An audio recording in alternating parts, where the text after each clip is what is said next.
वंदे मातरम इस रचना की 150वीं वर्षगांठ के स्मृति उत्सव के अंतर्गत प्रस्तुत है लघु रूपक श्रृंखला वंदे मातरम एक जय घोष। मूल मराठी संहिता मिलिंद सबनीस, हिंदी अनुवाद जयंत पात्रीकर, प्रस्तुतकर्ता अनुश्री पाठक। आज सुनिए श्रृंखला की तीसरी कड़ी। वंदे मातरम, वंदे मातरम, वंदे मातरम।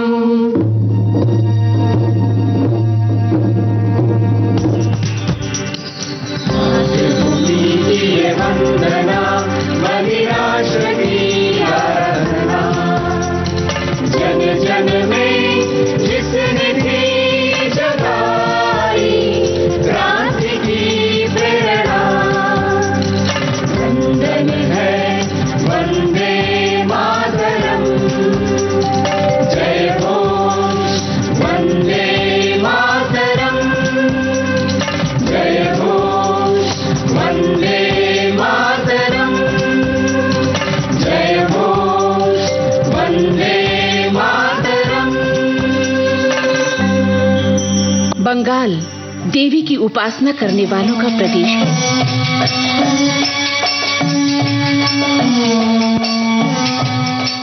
मां दुर्गा के अनन्य भक्त हैं ये लोग। शत्रु का विनाश करने वाली देवता का बंगाल में मनाए जाने वाला उत्सव पूरे देश में प्रसिद्ध है।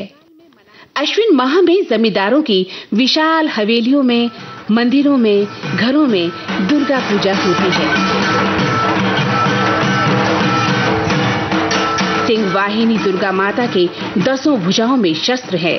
सिंह के पैरों तले दबे शत्रु को मां उन शस्त्रों से विदीर्ण कर रही है। मां दुर्गा के इसी रूप में बंकिम चंद्र जी को भारत माता के दर्शन हुए। 1873 से 1876 तक बंकिम चंद्र जी बंग दर्शन के संपादक थे। उनके पैतृक ग्राम कांटालपाड़ा नैहाटी में बंग दर्शन का मुद्रणालय था। सरकारी नौकरी में बंकिम चंद्र जी डेप्यूटी मजिस्ट्रेट पद पर थे और हमेशा तबादला होता रहता था। परंतु बिहार से लेकर असम तक स्थानांतरित होकर किसी भी इलाके में हो, अश्विन माह में दुर्गा पूजा के लिए वे अपने जन्म ग्राम अवश्य आते थे। नैहाटी का दुर्गोत्सव आसपास के गांवों में प्रसिद्ध था। बंकिम चंद्र जी के पिताजी यादव चंद्र भी उच्च शिक्षित थे। संस्कृत और अंग्रेजी भाषाओं पर उनका अच्छा अधिकार था। उस इलाके के वो एक सम्मानित व्यक्ति थे। प्रतिवर्ष दुर्गा पूजा के उत्सव की शुरुआत वे ही किया करते।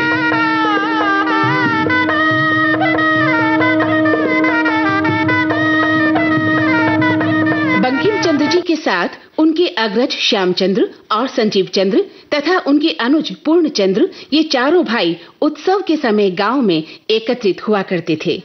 सन 1875 आश्विन माह में नवरात्रि त्योहार आरंभ हुआ। बंकिम चंद्र जी के उस विशाल काय हवेली नुमा घर के बीच की खुली जगह में मंडप बनाकर वहां देवी की स्थापना की गई थी।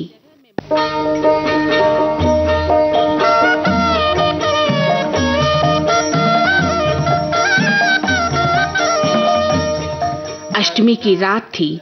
देवी के सम्मुख कीर्तन चल रहा था और कीर्तनकार गा रहा था, ऐशो ऐशो बंधु ऐशो, आधो आंचरे बोशो।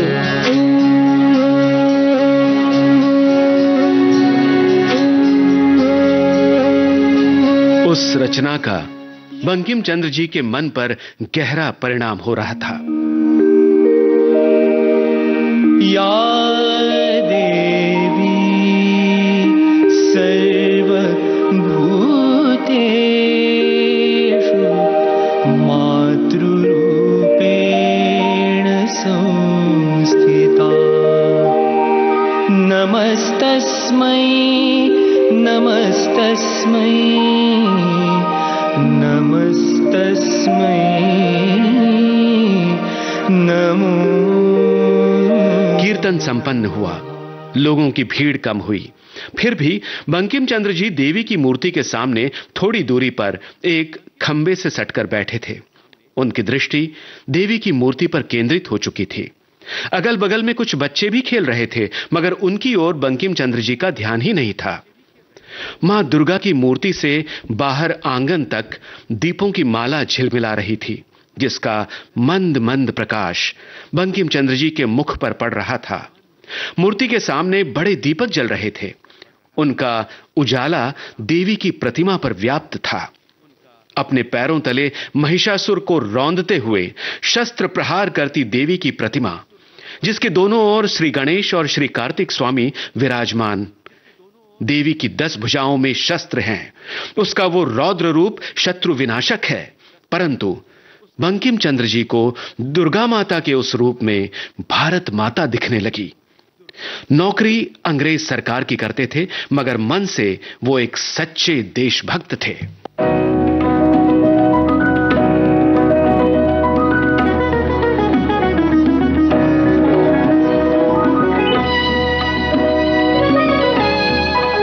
पराधीनता की जंजीरों में जकड़ी भारत माता को याद कर वे दुखी हो जाया करते।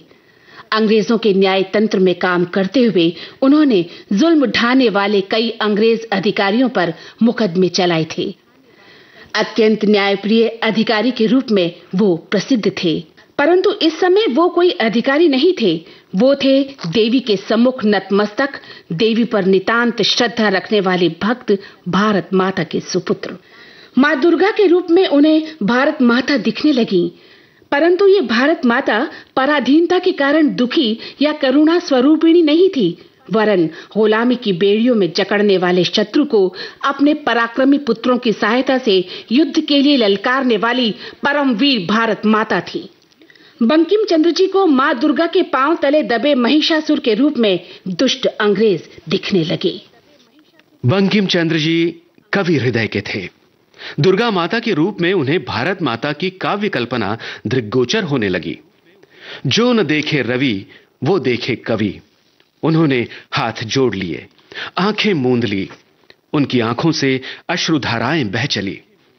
एक अपूर्व दृश्य उनकी आंखों के सामने उभरने लगा।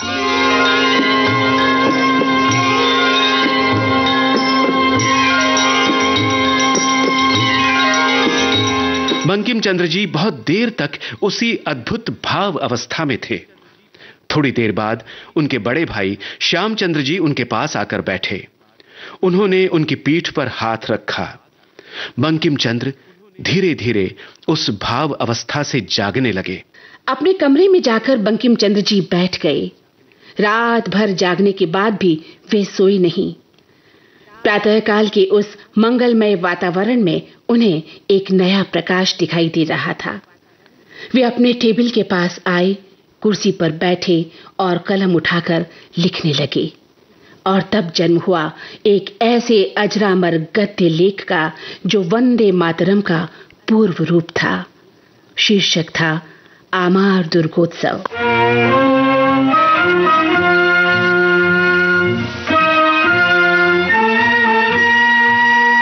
आसेतु हिमाचल गूंजता स्वर, सत्य पावन और परम है अडिग हर भारतीय, मन में नहीं कोई भरम।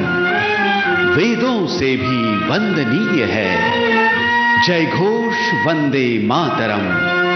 वंदन है वंदे मातरम, जय घोष वंदे मातरम।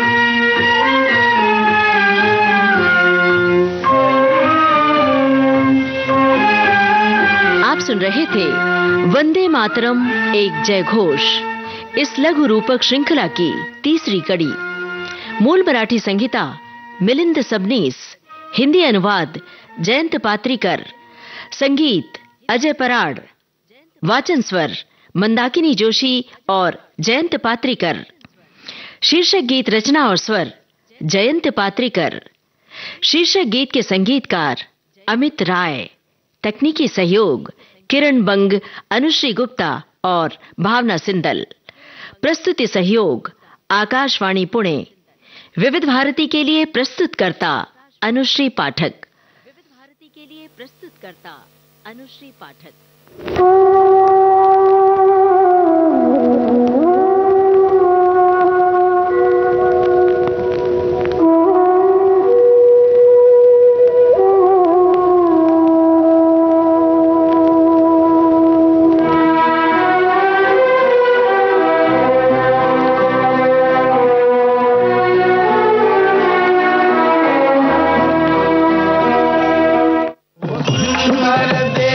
बनाए अपना सुंदर देश बनाए।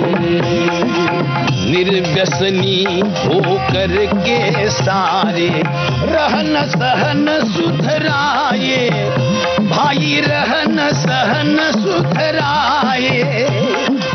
सब मिल काम करे जीवन का मीठा रंग चढ़ाए अपना सुंदर देश बनाए। आओ सुंदर देश बनाए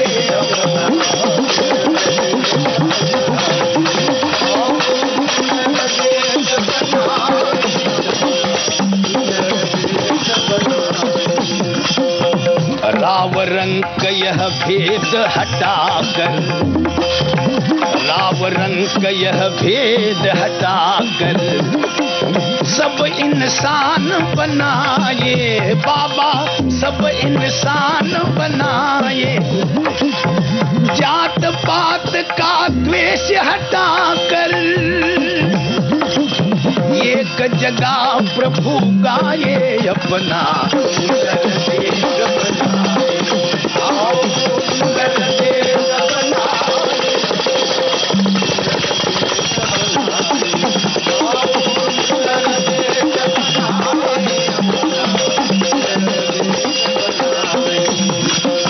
घर घर में चारित्र बढ़ाकर, घर घर में चारित्र बढ़ाकर ऊंचा प्रेम सिखाए, सबको ऊंचा प्रेम सिखाए। प्यारी शान बढ़ाए, हम सब मिलकर खाए पिए अपना सुंदर देश बनाए। आओ सुंदर देश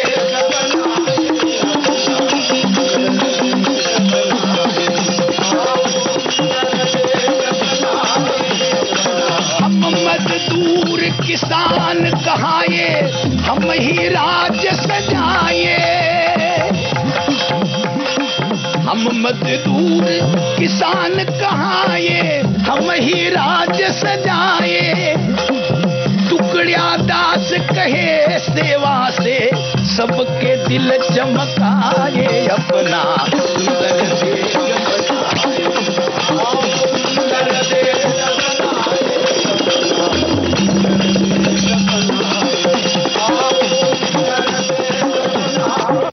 सुनिए